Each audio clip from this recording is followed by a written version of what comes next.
এক জলাশয়ে দুটি সুন্দর সুন্দর মিন বাস করত। একজন হচ্ছে আস্তিক মিন, একজন হচ্ছে নাস্তিক মিন।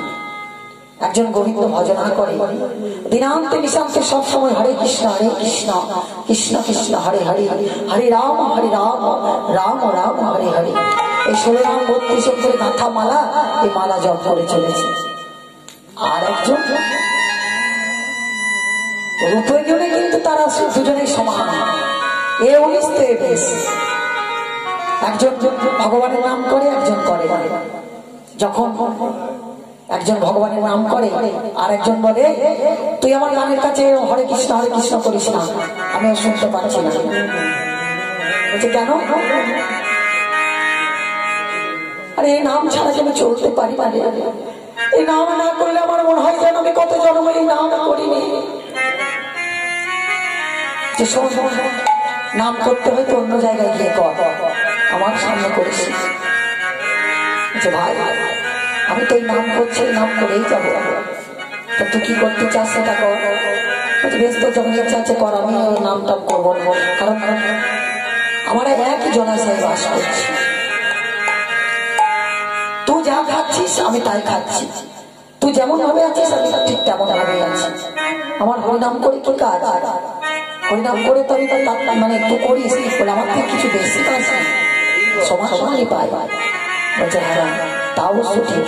একদিন করেছে কি এক ধীবর মানে কি বলুন তো, কেউ জাল নিয়ে গিয়েছে সেই জলাশয়ে, ওই মিন ধরবে করে, মাছ ধরবে করে, জাল থেকে ওই পুকুরের মধ্যে ফেলেছে। যেই না ফেলেছে সুন্দর সুন্দর মিন দুটি ধরা পড়ে গিয়েছে। যেই না মিন দুটি ধরা পড়েছে, ধীবর মনে করছে আজকে তো জালটা বড়, হ্যাঁ এদিক ওদিক করছে, তাহলে নিশ্চয়ই দুটি সুন্দর সুন্দর মিন আজ ধরা পড়েছে। টানতে টানতে দেখছে হ্যাঁ এই অপরূপ চেহারা, এইরকম মিন আগে কখনো দেখিনি। আমি এতদিন ধরে এই মিনের ব্যবসা করছি, এরকম মিন আমি কোনোদিন দেখিনি। আজকে আমি মনে হয় এই দুটি মিনকে বাজারে নিয়ে গেলে ভালো দামে বিক্রি করতে পারবো। বাড়ি নিয়ে গিয়েছে, এখন ধীবরের স্ত্রী মিন দুটিকে দেখতে পেয়েছে।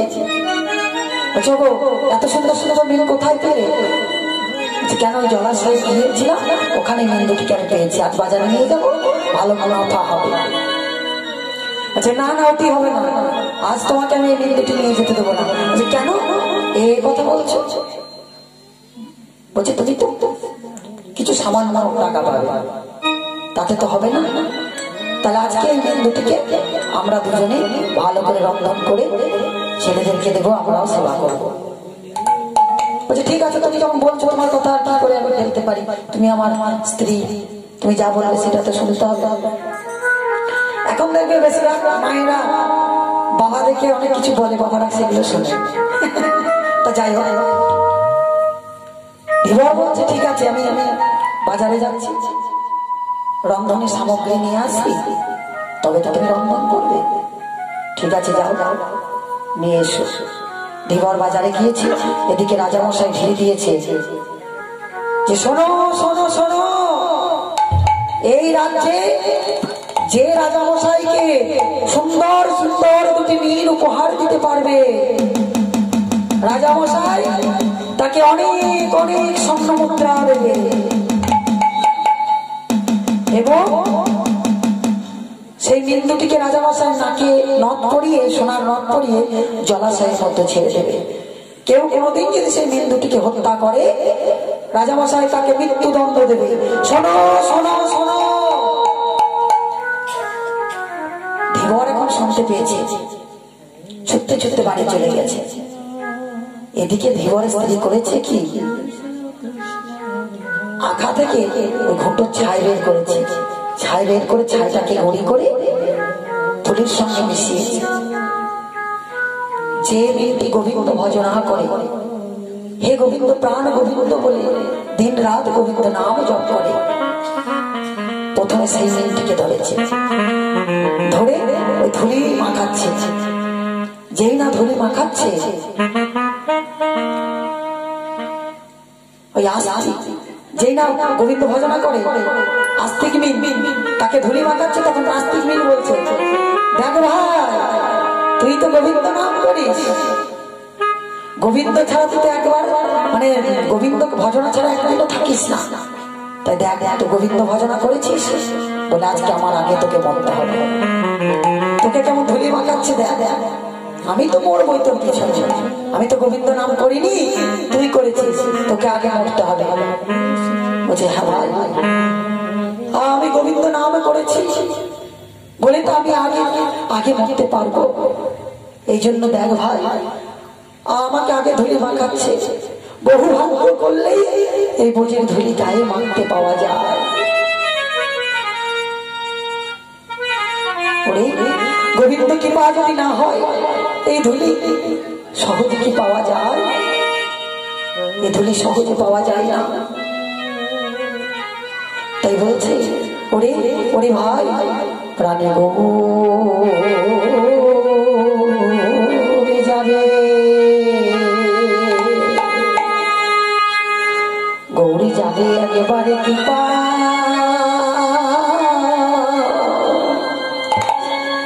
কৃপা করে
ধুলি মাখাচ্ছে, ধুলি মাখাচ্ছে, ঠিক সেই সময় দুটিকে ধুলি মাখানো হয়েছে। এবার ধীবরের স্ত্রী করবে কি না, বটিতে দেবে। এবার কি হবে, গর্দনটা যাবে। ঠিক সেই সময় ধীবর ছুটতে ছুটতে এসে দেখছে তার স্ত্রী এবার গর্দনটা নেবে। বলছে দাঁড়াও, নিন্দুটিকে হত্যা করো না। বলছে কেন? বলছে তোমাকে তো আমি ঠিক মতো কিছু কিনে দিতে পারি না, আমাদের অভাবী সংসার, তা আজকে আমার একটা সুযোগ পেয়েছি। বলছে কি? এই মেন্দুটিকে যদি রাজামশাইকে দিতে পারি, রাজামশাই অনেক স্বর্ণ মুদ্রা দেবে, তাতে আমরা বড়লোক হয়ে যাব, আর আমাদের কোনো অভাব থাকবে না। বলছে ও তাই? নিয়ে যাও নিয়ে যাও, তুমি নিয়ে যাও। তাড়াতাড়ি মেন্দুটিকে পরিষ্কার করে দিয়ে ধীবরের হাতে তুলে দিয়েছে। ধীবর নিয়ে গিয়ে রাজামশাইকে দিয়েছে। অনেক ধীবর এসেছে, কিন্তু সকলের থেকে এই ধীবরের মেন্দুটি হচ্ছে সব থেকে সুন্দর, অপূর্ব। রাজামশাই বলছে এই মেন্দুটি আমার পছন্দ হয়েছে, ঠিক আছে মন্ত্রী, এই ধীবরকে যা স্বর্ণ মুদ্রা দেওয়ার কথা ছিল তার ডবল দিয়ে দাও, ওর যেন কোনো অভাব না থাকে। ধীবর বাড়ি চলে গিয়েছে, ধীবর অনেক বড় লোক হয়ে গিয়েছে। এদিকে রাজামশাই করেছে কি, মেন্দুটিকে নাকে স্বর্ণের নথ পরিয়ে জলাশয়ের মধ্যে ছেড়ে দিয়েছে। জলাশয়ে সাঁতার কাটছে দুজনে। সাঁতার কাটতে কাটতে নাস্তিক মেয়েকে বলছে, ওরে ভাই, আমি কোনোদিন এই মুখে গোবিন্দ নামে করিনি, কৃষ্ণ নামে করিনি, কিন্তু তোর সঙ্গে সঙ্গে ছিলাম। তুই যে নাম করেছিস সেই নাম আমার কর্ণে গিয়েছে, আর কর্ণে গিয়েছে বলে আজ নাম না করে তোর সঙ্গে সঙ্গে আমিও মুক্তি লাভ করলাম।